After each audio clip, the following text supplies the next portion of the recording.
bien bonjour, bienvenue sur la chaîne de Tamiya Kit. Ça fait un moment que j'ai pas fait de vidéo, j'espère que tout le monde va bien. Voilà, alors aujourd'hui je voulais vous montrer un crawler, donc un 10e. Donc là on le voit tout illuminé, donc c'est un crawler de la marque Amewi, je vais vous montrer la notice.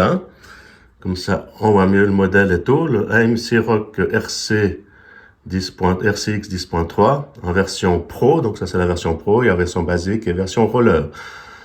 Voilà, donc au fait Amewi c'est basé en Allemagne, et voilà le véhicule. Donc au fait, comme j'ai pu voir, après je me trompe peut-être, c'est un rebadge.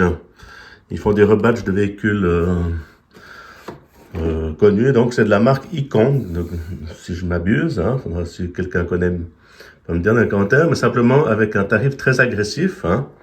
Donc là on est autour des 500 francs, 500 euros à peu près, pour un véhicule 6 roues motrices. Donc on est sur l'échelle du Traxxas TRX6, mais voilà, on voit, c'est pas un Mercedes, c'est un Land Rover. Là, il est équipé de LED d'origine, TRX6 aussi, mais là, ce qu'il a en plus, c'est que par exemple, si vous tournez, on a les clignotants, donc ce que n'a pas le TRX6 d'origine. Alors voilà, c'est des feux un peu plus évolués. On peut aussi, depuis la télécommande, voilà, les faire clignoter. Donc il y a plusieurs modes, les éteindre, et puis on reste avec les feux de position. Enfin, pour le prix, c'est franchement un véhicule très intéressant, très aussi bien conçu. Je vous montrerai après. Donc on voit qu'on est sur aussi les radios style Dumbo RC, sauf erreur. Voilà, d'après comme je comprends. Donc une 6 voies, celle-là. Donc parce que il est complet, boîte de vitesse, pont, les ponts qui se bloquent. Enfin voilà, là on a les réglages de pont. Enfin voilà, comme je disais aussi la boîte. Enfin, franchement bien équipé. Le même scale un peu à l'intérieur avec les sièges et tout, ce que n'a pas le TRX6 de chez Traxxas. Alors voilà, donc c'est franchement pour le prix, voilà, c'est quand même 200-300 francs de moins qu'un TRX6, mais franchement déjà quand on voit l'apparence, c'est une bonne facture là. Alors après je vous l'ouvrirai, là je vous montre les détails. Donc on est aussi sur des ponts portiques, donc franchement on est pas mal. Et puis là on est même sur donc la structure de la cage, là c'est des arçons en métal. On l'entend peut-être pas bien, mais croyez-moi sur parole. Alors voilà, donc 6 roues motrices, crawler sympathique. Alors on voit l'intérieur, le volant et tout. Donc ça c'est bien fait, les petits rétros. Donc là je l'ai allumé. Cerveau d'origine 25 kg, quand on sait que chez Traxxas ils vous mettent du 9 kg. Et puis on est sur un Ubi-Wing WP 880 ou 880. Et voilà, là on a aussi les clignotants arrière. On a les feux de recul. Donc franchement, bien équipé, des petites bavettes pour la boue. Donc vraiment une belle machine. Donc on vous la recevez RTR. J'étais moi-même surpris. Je vous ai déjà montré d'autres modèles de chez Amewi, mais pas des crawlers. Et puis les pneus ont l'air pas mal. Puis on est sur un moteur, on n'est pas sur un 540, on est sur un 775 ou 775, voilà. Et puis voilà, franchement sympa. Donc d'origine, il arrive comme ça, livré, télécommande. Ok, je vais vous montrer un petit peu l'intérieur de la bête. Alors, on se revoit tout de suite. Là, je vous fais un gros plan. Donc je l'ai pris en gris. Donc j'avais envie de vous montrer un peu cette trouvaille. Et puis j'ai d'autres modèles, comme j'ai dit avant, Amewi, qui pour moi, j'ai un autre crawler aussi. Mais on est aussi pour un peu cibler la gamme, on est un peu sur la même gamme qu'un Sherpa de chez Apsima. C'est aussi c'est aussi du Ikong apparemment, parce que j'ai aussi le Sherpa. Et j'ai vu que il y a beaucoup de pièces qui se ressemblent. Alors, et puis j'ai été un peu fouillé sur internet. Alors voilà. Ok. Alors je vous montre l'intérieur. À tout de suite. Alors voilà, je vous montre le dessous de la carrosserie. Donc on voit, ça c'est la partie où il y a les sièges et tout qui est vissé dessous. Donc c'est à bonne facture. Là, On a le câblage des LED, hein. Donc tout d'origine, hein, que je me répète, hein. Donc vraiment très sympa. Et puis là, on a le module que pour les LED, hein. Donc les LED arrière. Franchement, bien équipé de base, hein. Et comme vous pouvez le voir, là, la carrosserie est aimantée. Donc elle va se clipper, elle va s'aimanter sur le devant aussi, donc sur le châssis. Donc il n'y a pas de clip carrosserie, il y a juste des vis qu'il faut mettre là, donc des petites vis qu'on met pour maintenir la carrosserie bien en place. Mais sinon elle est montée, mais faut juste la sécuriser avec une petite vis, hein, qui se dévisse à 6 vis à la main, donc il n'y a pas besoin de tournevis, donc on peut tout faire à la main. Je vous montrerai les vis qui sont étudiées pour. Donc je trouve vraiment sympa. Et puis là, vous avez le châssis avec le connecteur pour les phares, hein. Alors voilà. Alors je vous retrouve tout de suite. Alors voilà, j'ai découvert enlever la carrosserie, hein, comme je vous ai montré. Donc déjà, on remarque que toutes les barres de renfort pour assembler le châssis sont en métal, hein. Donc magnifique, hein. Et puis on les voit pas très bien, mais là les longerons, hein, donc c'est le châssis là. Ils sont en métal un peu usiné, donc bien épais. Je vous disais un peu comme j'ai marqué sur le Sherpa, donc on est sur une qualité bien épaisse, hein. On est plus épais que sur un châssis de chez Traxxas.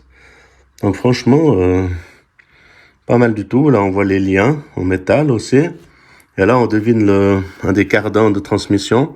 Donc ils sont en métal aussi, en acier, ou j'imagine, hein. Donc franchement, ça fait confiance. Après, je n'ai pas beaucoup d'expérience sur cette marque sur au niveau crawler, mais en tout cas, c'est relativement de bonne qualité. Donc là, vous voyez le gros moteur. Donc on n'est pas sur un 540, on est bien plus gros, avec un axe de 5 mm. Et support moteur alu. Je m'approche un petit peu pour vous montrer. Donc boîte de vitesse, la boîte de transfert. Donc pignonnerie tout en métal à l'intérieur. Donc on est vraiment sur du full métal, hein. Et puis là, on est sur les servos, donc pour le pont arrière, hein, pour bloquer les ponts. Et puis là, pour bloquer le pont avant, hein. Puis là, on devine encore ce magnifique châssis, hein. Je dis magnifique parce que je trouve que c'est une belle pièce, hein. On la voit jusque devant. Donc bien épais. Je suis assez étonné, hein. Amortisseur aussi alu. On les voit pas très bien, hein, mais corps alu avec bac de réglage, hein. Et là, on est sur l'Hobby-Wing 80 ampères, le WP880. Donc, c'est un variateur, voilà, c'est pas un des meilleurs variateurs du monde, mais un peu plus gros pour supporter le moteur, hein. Et là, moi j'ai mis une Lipo 2S, hein, vous voyez, ça flotte, hein, il y a de la place, hein. Donc, sauf erreur, après je peux me tromper, mais je sais que le variateur, en tout cas du 3S, il accepte, et même j'ai vu, il existe la version dual moteur, hein, où on peut aller jusqu'au 4S. Enfin, voilà, ça c'est un petit peu, je pense qu'il a été conçu pour ce modèle-là, parce que je vois qu'il y a que 2 fils moteurs. Et cette version-là est prévue normalement aussi pour mettre un double moteur. Enfin voilà. Là-dessous, on a la boîte de réception. Elle sert votre commande de la boîte de vitesse, parce que ce véhicule possède 2 vitesses, hein. Voilà comment je peux vous montrer un peu dessous. Essayer de le lever là, voilà. Donc la magnifique amortisseur anodisé un peu, ouais, je sais plus, j'arrive pas à trouver le nom, mais enfin un petit peu champagne. Magnifique, avec réglage fileté. Voilà, donc on est vraiment sur du bon matos. Et puis là, on devine les ponts portiques. Donc, sirop motrice avec les ponts portiques. Et puis les liens, là, on voit bien que les liens, c'est bien épais, hein. Et puis là, on voit encore le châssis, hein, qui est fraisé. Travaillé en tout cas, et puis aussi bien épais, hein, comme châssis. Donc, une belle qualité dans l'ensemble. Les ponts aussi, tout est en métal. Hein. Les cardans transmission aussi. Là, on est sur des ponts portiques. Non, je vous dis, j'étais étonné au niveau du prix. Hein. Bon, moi, j'ai une petite promo. Hein. Je ne peux pas vous garantir qu'il soit toujours à ces prix-là parce que sur le site Amewi, il est quand même autour des 600-700 francs quand même, hein, au prix d'un TX6. Mais là, j'ai eu il y a peut-être des promos ces temps. Alors, pour ceux que ça intéresse, faut voir sur les sites des revendeurs de votre pays. En tout cas, moi, j'ai trouvé ça en Suisse. Alors, voilà. Mais pour le prix, j'ai pas hésité, hein, parce que même si j'ai déjà un TRX6, parce que voilà, je trouvais quand même incroyable au niveau du prix là. Et puis bon, la radio, je pense que tout le monde la connaît, comme je l'ai montré avant. Hein, voilà, on est sur les blocages de pont là. Hop, je peux vous montrer. Voilà. Et puis ceux de l'arrière. Donc par rapport, c'est vrai qu'on peut moduler avant-arrière, parce que sur le TRX6, on est embêté parce que je sais plus, mais on peut pas bloquer l'arrière ou l'avant, il faut bloquer tout en même temps. Enfin, maintenant j'ai un doute là, faudra m'expliquer si je me trompe ou pas, mais là on peut être indépendant de l'avant ou de l'arrière. Parce qu'on a donc ces switches qui sont indépendants hein, sur la télécommande.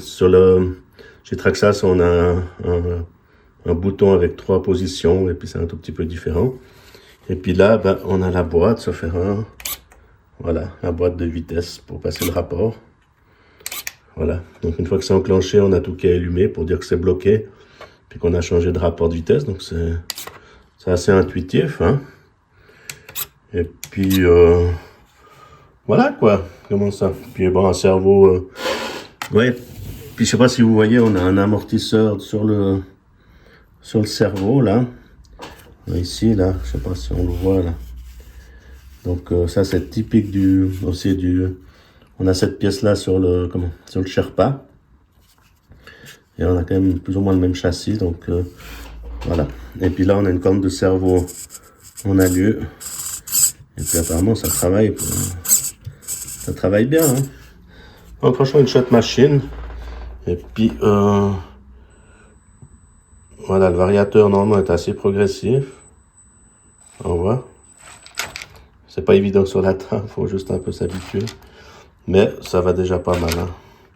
Faut juste que moi je m'habitue parce que j'ai le cul de main. Voilà. Faut juste que je le programme un petit peu, mais je l'ai essayé, hein, il va très bien. Alors voilà. Ben écoutez, voilà, que vous dire de plus. Présenter de temps en temps un petit crawler, et puis qui a l'air de bonne facture, et puis voilà. En tout cas, moi je l'ai eu à un prix très attractif, alors voilà. Mais bon, je suis sur un site suisse, donc ma foi, pour faire de la pub, ben, j'ai trouvé ça chez Digitech, hein, pour les Suisses qui regardent la vidéo, et pour un prix de 499 ou 499 francs. Alors voilà, pour que ça intéresse, je sais qu'il en reste encore. Alors allez voir, hein, il existe.